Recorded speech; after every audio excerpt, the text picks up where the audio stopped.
நேயர்களே, நான் உங்கள் அன்பான சயின்டிபிக் வேதிக் அஸ்ட்ராலஜர் அஸ்ட்ராலஜி பேசுகிறேன். நல்லது நினைப்போம், நல்லதே நடக்கும். மிதுன ராசிக்காரர்களுக்கு ஜூன் 2026 எத்தகைய ஒரு மாதமாக இருக்க போகுதுங்கிறத சயின்டிபிக் வேதிக் அஸ்ட்ராலஜி முறையில் துல்லியமாக எதையும் மிகைப்படுத்தாமல், மூட நம்பிக்கைகளை போகாமல், ஒளி தத்துவம் எப்படி செயல்படுகிறது, நம்ம கர்மா எப்படி செயல்படுகிறது, ஒரு கிரகமும் இந்த ராசிக்கு இத்தகைய ஒரு பாவங்களில் இருக்கும் பொழுது எத்தகைய ஒரு தாக்கத்தை கொடுக்க போகுதுங்கிறத துல்லியமாக நம்ம இந்த வீடியோவில் பார்க்க போகிறோம். இப்போ பாருங்க, மிதுன ராசிக்கு 2026 எப்படி இருக்க போகுதுன்னு பார்க்கும் பொழுது மாதத்தின் 2வது நாட்டிலே பார்த்தீங்கன்னா குரு பயிற்சி ஆகிறார். ராசிக்குள்ள இருக்கக்கூடிய குரு 2ஆம் இடத்துல வரார். எப்பவுமே 2ஆம் இடத்துல வரக்கூடிய ஒரு சுப கிரகம் ஒரு நல்ல நிதி நிலைமை, நல்ல ஒரு பணப்புழக்காட்டம், பேச்சினால நல்ல முன்னேற்றம், அதே மாதிரி குடுக்கல் வாங்கல்ல பரவாயில்லை, வரவேண்டிய பணம் வந்து சேருது, கூட்டு முயற்சி, ஸ்டாக் மார்க்கெட், சுப விரயங்கள் மூலம் வரக்கூடிய லாபங்கள், இது மாதிரி பல நல்ல பலன்களை கொடுக்கக்கூடிய அமைப்பு அந்த குரு உச்ச குருவாக இருந்து 2ஆம் இடம் என்று சொல்லப்படுகிற தனம் குடும்ப வாக்குஸ்தானத்துல அந்த பாவத்தை திருட் பலத்தை கொடுக்கிறார். திருட் பலம்னா என்ன? ஒளியை கொடுக்கிறார். அந்த ஒளியை கொடுத்து என்ன பண்றார்? 8ஆம் வீட்டை பார்க்கிறார், 6ஆம் வீட்டை பார்க்கிறார், 10ஆம் வீட்டை பார்க்கிறார். தன் வீட்டை தானே பார்க்கும் பொழுது நம்மளுடைய தொழில் மேன்மை அதிகமாகவும், நம்ம ஸ்டேட்டஸ் நல்லா இம்ப்ரூவ் ஆகும். அதே சமயத்தில் 8ஆம் வீட்டை பார்க்கும் பொழுது பல வழியில் வரக்கூடிய வருமானங்கள், அது மாதிரி விஷயங்களும் நிறைய நடக்கும். 6ஆம் வீட்டையும் பார்க்கறதுனால கொஞ்சம் கடன் வாங்கி பெனிஃபிட் அடைகிறது, கடன் வாங்கி ஒரு ப்ராப்பர்ட்டி வாங்குறது, கடன் வாங்கி ஒரு எக்ஸ்பான்ஷன் பண்ணி அதுல பெரிய முன்னேற்றம் ஆகுறதுங்கிற மாதிரி ஒரு நல்ல வாழ்க்கை மாற்றங்களை கொடுக்கக்கூடிய ஒரு அற்புதமான ஒரு குரு பயிற்சியாக மிதுன ராசிக்காரருக்கு வருகிறார். ராசிதிபதியாகிய புதன் மிதுனத்திலேயே ராஜயோகாதிபதி சுக்கிரனோட இருப்பது மிகவும் நல்லது. ஸோ இது ஒரு பொற்காலமான ஒரு அமைப்பு. முதல் 2-3 வாரம் அதுல சில விஷயங்களாம் நீங்கள் சாதிக்கக்கூடிய அமைப்பு கண்டிப்பாக உண்டு.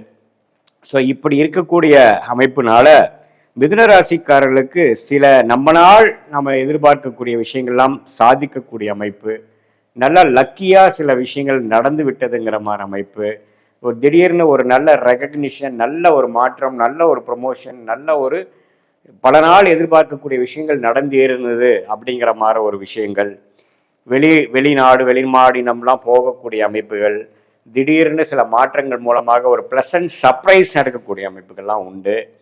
சுக்கிரன் ராசியோட இருக்கிறார். அதுக்கப்புறம் பார்த்தீங்கன்னா மாதத்தின் கடைசியில் குருவோட சேர்றார். புதனும் குருவோட சேரும் பொழுது இந்த மாதிரி மீடியா துறையில் இருக்கிறவங்க, சாஃப்ட்வேர் ஐடி ஃபீல்டில் இருக்கக்கூடிய மிதுன ராசிக்காரங்கள், ஸ்க்ரீன் பிளே, இது மாதிரி நிறைய கிரியேட்டிவான ப்ரொடக்ஷன் விஷயத்தில் இருக்கக்கூடியவங்கெல்லாம் பார்த்தீங்கன்னா நல்லாவே ஒரு ரெகக்னிஷன் கிடைக்கிற மாதிரியும், நல்ல ஒரு முன்னேற்றம் கிடைக்கிற மாதிரியும், மாணவர்களும் பார்த்தீங்கன்னா நல்லா படித்து நல்ல ஒரு ரிசல்ட் கொடுக்கக்கூடிய, ஏன்னா புதன் தான் நம்ம படிப்பு விஷயத்துக்கு நம்ம முக்கியம். இந்த காம்படிட்டிவ் எக்ஸாம்ஸில் கிளியர் பண்ணுறது, கணக்கு, அனாலிட்டிக்கல்ஸ், மேத்தமேட்டிக்கல் அபிலிட்டி, அது மாதிரி டெக்னிக்கல், ஐடி, சாஃப்ட்வேர், அக்கௌண்ட்ஸு, இது மாதிரி விஷயங்களில் ஜெயிக்கிறது, ஏன் ஜோதிடம்ல நல்லா பிரசித்தமாய் வர்றது, இது எல்லாமே புதன் தான்.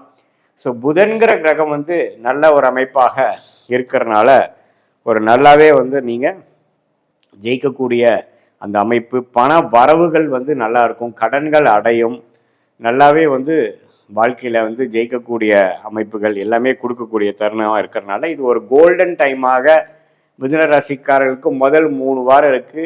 செவ்வாயும் 11ஆம் இடத்துல இருக்கிறார். ராஜயோகாதிபதி சனி 10ஆம் இடத்துல நீடித்திருக்கிறார்.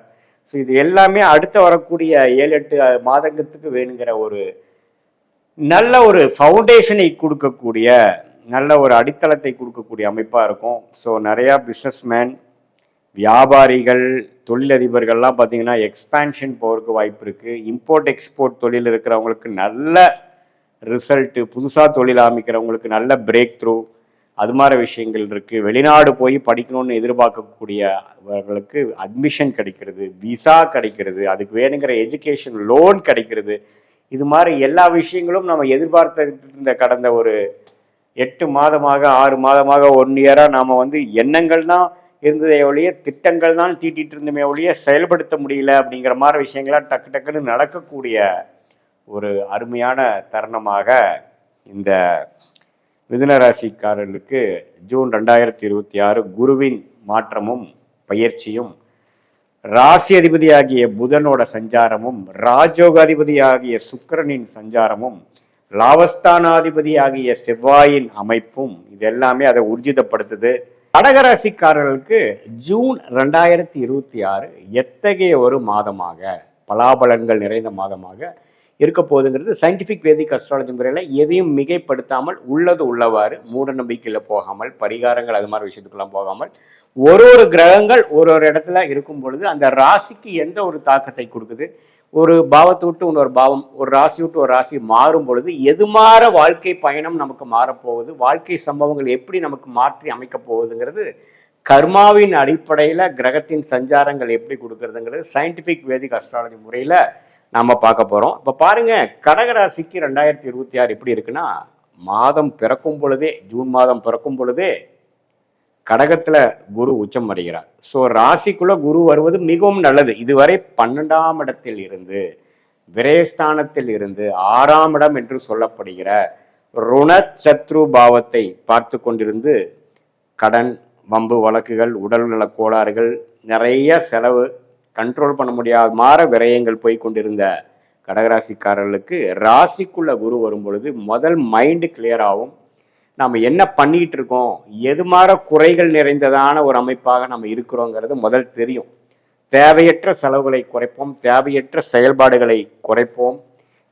என்ன செய்யணும், வாழ்க்கையில முன்னேறுவதற்கு என்ன செய்யணும், அது மாணவனாக இருந்தாலும் சரி, இளம் வயதினராக இருந்தாலும் சரி, மூத்த குடிமகன்களாக இருந்தாலும் சரி, அதே மாதிரி ஒரு நடுத்தர வயதினர், ஒரு வியாபாரம், தொழிலதிபர், அது மாதிரி இருக்கக்கூடியவர்களாக இருந்தாலும் நல்ல ஒரு கிளாரிட்டி முதல்ல வரும். கிளாரிட்டின்னு என்ன, நம்ம என்ன பண்ணிட்டு இருக்கிறோம், எது பண்ணுனா பரவாயில்லை, எதை நாம விடணும், எதை நம்ம சேர்த்தி செய்யணும் அப்படிங்கிற ஒரு பிரித்து பார்க்கக்கூடிய பகுத்தறிவை கொடுக்கக்கூடியவர் தான் உச்சகுரு. ராசிக்குள்ள வரும் பொழுது ஒரு பெரிய பல்ப் மாற நம்மளுடைய மைண்ட்ல காட்டி நம்ம செய்து கொண்டு இருக்கக்கூடிய வாழ்க்கை செயல்பாடுகள், திட்டங்கள்ல குறைநிறைகள் இருக்கா அப்படிங்கிறத நம்மளே செல்ஃப் எவாலுவேஷன் என்று சொல்லப்படுகிற விஷயத்தை பண்ண வைத்து, நம்மளுடைய குறிக்கோள் என்ன, நம்ம எதற்காக இதை செய்து கொண்டு இருக்கிறோங்கிற பர்பஸை அனலைஸ் பண்ண வச்சு உன்னமே ஒரு தீர்க்கமான முடிவுகளை எடுக்கக்கூடிய ஒரு மன போக்கை கொடுக்கக்கூடியவர் தான் இந்த உச்சகுரு. ஸோ நல்லாவே லேசியாக இருக்கிறவங்க, பேட் ஹேபிட்ஸ் இருக்கிறவங்க, முடிவெடுக்க முடியாமல் இருக்கிறவங்க, ஏனோ தோணன்னு இருக்கிறவங்க, சூழ்நிலை கைதியாக வாழ்ந்து கொண்டு இருக்கிறவங்களுக்கு எல்லாமே நல்ல ஒரு மாற்றத்தை கொடுக்கக்கூடிய ஒரு அற்புதமான ஒரு குரு பயிற்சி இதுங்கிறது முதல்ல நீங்கள் தெரிஞ்சுக்கணும். அதுக்கப்புறம் ராஜயோகாதிபதி ஆகிய செவ்வாய் 10ஆம் இடத்துலயே இருக்கிறார். ஸோ தொழில் ஸ்தானத்தில் செவ்வாய் இருக்கும் பொழுது கடகராசிக்காரர்களுக்கு நல்ல ஒரு முன்னேற்றத்தை, நல்ல ஒரு முனைப்பை கொடுக்கக்கூடியது கண்டிப்பாக கொடுக்குதுங்க. இப்போ பாருங்க, ஜூன் மாதத்திலேயே பார்த்தீங்கன்னா செவ்வாய் 10ஆம் இடத்துலயே இருக்கிறார். அதே மாதிரி மாத கடைசி வரைக்குமே 10ல் இருக்கிறார். அதுக்கப்புறம் 11ங்கிற லாபஸ்தானத்துக்கு தான் போறார். ஸோ இந்த ஜூன் மாதம் முழுக்குமே பார்த்தீங்கன்னா கடகராசிக்காரர்களுக்கு அற்புதமான மாற்றங்கள், என்னென்ன விஷயங்கள் நம்ம தவறா போயிட்டு இருந்தோமோ அதெல்லாம் மாற்றி கரெக்டான பாத்துல கொண்டு போகக்கூடிய ஒரு அற்புதமான ஒரு கிரக அமைப்பு இருக்கு.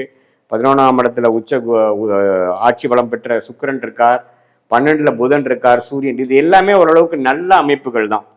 ஸோ வாழ்க்கையில அடுத்த படி எடுக்கணும், அடுத்த ஒரு முன்னேற்ற பாதைக்கு போகணும், சீரமைக்கணும், நம்மளுடைய ஃபினான்ஷியல் விஷயங்களா இருந்தாலும் சரி, ஹெல்த்தா இருந்தாலும் சரி, உறவுகளாக இருந்தாலும் சரி, நல்ல ஒரு மாற்றத்தை கொண்டு வரணுங்கிற ஒரு முனைப்பை கொடுத்து அதுக்கு வேணுங்கிற திட்டத்தை தீட்டி செயல்படுத்தக்கூடிய ஒரு அற்புதமான அமைப்பா இருக்கு.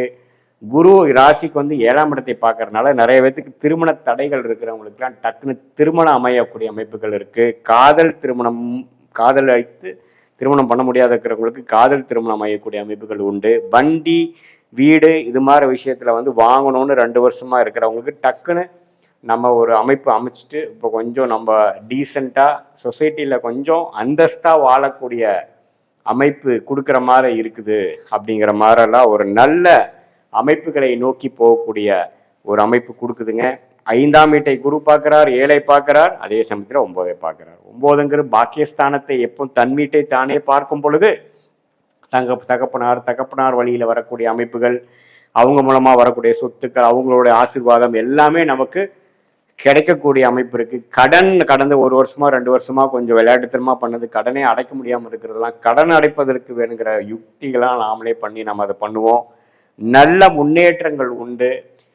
ஹைலைட்ல போவோம். அதாவது ஒரு மீடியா துறையில் இருக்கிறாங்க, ஒரு ஃபீல்டில் இருக்கிறாங்க, நமக்கு ரெகக்னிஷனே கிடைக்கல, நமக்கு வாய்ப்பே கிடைக்காம போய் கொண்டு இருக்கிறவங்களுக்கெல்லாம் ஒரு நல்ல வாய்ப்பு, அது மாதிரியான ஒரு நல்ல மாற்றங்களை கொடுக்கக்கூடிய ஒரு அற்புதமான ஒரு கிரக சஞ்சாரங்கள் உண்டு. செவ்வாய் 10ஆம் இடத்துல ஆட்சி பலத்தோடு இருக்கும் பொழுது தொழில் மேன்மை, முனைப்பு, விளையாட்டுத்துறையில் இருக்கிறவங்களுக்கு நல்ல ஒரு முன்னேற்றம், ரெகக்னிஷன், ரியல் எஸ்டேட்டில் இருக்கிறவங்களுக்கு நல்ல ஒரு டீல் நடக்கக்கூடிய அமைப்புகள், இது மாதிரி பல மாற்றங்களை கொடுக்கக்கூடிய அடுத்த வருஷம் ஒரு 13 மாதங்கள் 2027 ஜூன் மாதம் வரைக்கும் இருக்கக்கூடிய குருவின் சஞ்சாரத்துக்கு வேணுங்கிற ஃபவுண்டேஷனான அடித்தளமான சில காரியங்களையும் வாழ்க்கை சம்பவங்களையும் அமைத்து கொடுக்கக்கூடிய ஒரு அற்புதமான ஜூன் மாதமாக கடகராசிக்காரர்களுக்கு இந்த மாதம் வருகிறது. அது நல்லாமே யூஸ் பண்ணிக்கணும்.